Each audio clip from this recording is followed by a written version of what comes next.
വല്ലാത്തൊരു പ്രതിസന്ധിയെ ഫേസ് ചെയ്തുകൊണ്ട് സമയത്ത് 2 വചനങ്ങളാണ് ഈ ധ്യാന കേന്ദ്രത്തിന്റെ ഒരു ആവശ്യത്തിന് വേണ്ടിയിട്ടാണ്, ഒരു പ്രത്യേക സാഹചര്യത്തിന് വേണ്ടി എനിക്കൊരു കുറച്ചു പേരുടെ സഹായം ആവശ്യമാണ്. എന്നെ സഹായിക്കാൻ എത്ര പേര് വന്നെന്നറിയോ? നിങ്ങളുടെ ഉണ്ടക്കണ്ണ് പോലെ മൊട്ട ഒറ്റ ആള് പോലും വന്നില്ല. എന്നെ കൊണ്ട് ഒറ്റയ്ക്ക് ചെയ്യാൻ പറ്റുന്ന ഒരു കാര്യം ആയിരുന്നില്ലത്. ഞാനിത് സത്യമായിട്ട് സഹായം പ്രതീക്ഷിച്ചിരുന്ന ഒരു സാഹചര്യമാണ്. ഉറപ്പായിട്ട് എനിക്ക് എന്നെ സഹായിക്കാൻ വരും, എന്റെ ആവശ്യം എന്റെ മുമ്പിൽ തുറന്നു കിട്ടുമെന്ന് ഞാൻ വിചാരിച്ചാണ്. വാതിലിങ്ങനെ ടപ്പേ എന്ന് പറഞ്ഞ് കൊട്ടിയടച്ചു. എനിക്ക് വഴക്കുണ്ടാക്കി. ഞാൻ പിന്നെ ഗ്രോട്ട ചാപ്പലിൽ പെട്ട് വേറെ ആരോട് വഴക്കുണ്ടാക്കാൻ അല്ലേ? നിങ്ങളോട് വന്ന് വഴക്കുണ്ടാക്കിയിട്ട് നിങ്ങൾ എന്നാ പറയും?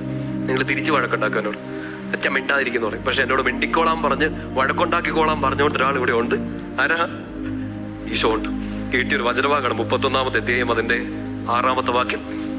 നിയമാവർത്തനം 31, 6-ാമത്തെ വാക്യം. നിങ്ങളിങ്ങനെ എന്തെങ്കിലും ഒരു സാഹചര്യത്തിലൂടെ കടന്നു പോകുന്നുണ്ടെങ്കിൽ വചനം ഇപ്പൊ തന്നെ ബലം ചൂടട്ടെ, ശക്തിപ്പെടുത്തട്ടെ. ഉറക്കെ വായിച്ചു. 31-ന്റെ 6 ഉറക്കെ വായിച്ചേ.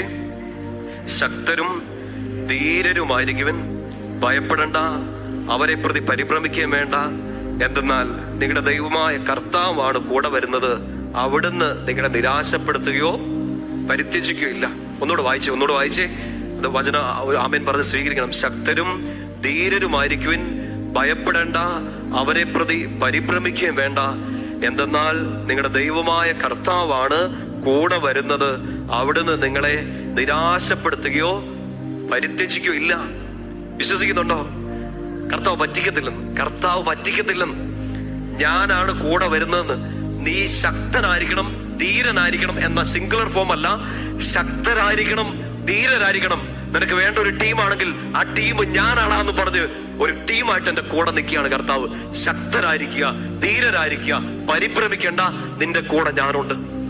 പറഞ്ഞേ ഹല്ലേലൂയാ. ശക്തരോട് പറഞ്ഞേ ഹല്ലേലൂയാ. മക്കളിന്ന് കേട്ട ഈശോയുടെ വചനം കേട്ടോണ്ടിരിക്കല്ലേ? നിങ്ങൾ ഈശോയെ വിശ്വസിച്ച് ഇവിടെ ഇരിക്കല്ലേ? ചിലപ്പോൾ നിങ്ങളുടെ കുടുംബം ഒരു ടീമായിട്ട് അനുഭവിച്ചുകൊണ്ടിരിക്കുന്ന ഒരു പ്രശ്നമായിരിക്കാം. നിങ്ങൾക്ക് എന്നെ ചെയ്യേണ്ടതെന്ന് അറിയത്തില്ലാത്തൊരു കാര്യമായിരിക്കാം.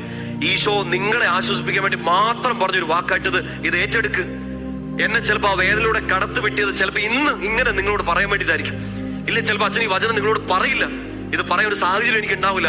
ആ പൊള്ളലിലൂടെ എന്നെ കടത്തി വിട്ട്, എന്തിന് പൗലോസിനെ പറഞ്ഞില്ലേ, മറ്റുള്ളവരെ ആശ്വസിപ്പിക്കാൻ വേണ്ടി നിന്നെ ആശ്വസിപ്പിക്കുന്ന കർത്താവ്. കിട്ടുന്നുണ്ടോ? എനിക്ക് ചോദിക്കാം, കർത്താവ് ഇതെന്തിനാ? ഞാൻ ചോദിച്ചത് നീതിയല്ലേ? എന്റെ ഭാഗത്തല്ലായിരുന്നോ ന്യായം? ഒരാവശ്യത്തിന് വേണ്ടിയല്ലേ ഞാനിത് ചോദിച്ചത്? ഒരു ഉത്തരം കിട്ടുന്നില്ല. ഇത് എന്തിന് ഇങ്ങനെ ഒരു സ്ട്രഗിൾ വന്നു എന്ന്. നിന്റെ മുമ്പിലേക്ക് നാളെ ഞാൻ കൊണ്ടുവരാൻ പോകുന്ന മക്കൾക്ക് വേണ്ടി നീ ഇത് പറയണമെങ്കിൽ നീ ഇങ്ങനത്തെ ഒരു വേദനയെ അനുഭവിക്കണം. അവിടെ നിന്നെ ആശ്വസിപ്പിക്കുന്ന എന്നെ നീ മനസ്സിലാക്കണം. എന്നിട്ട് നീ അവരെ ആശ്വസിപ്പിച്ചാൽ മതി. പറഞ്ഞേ ഹല്ലേ.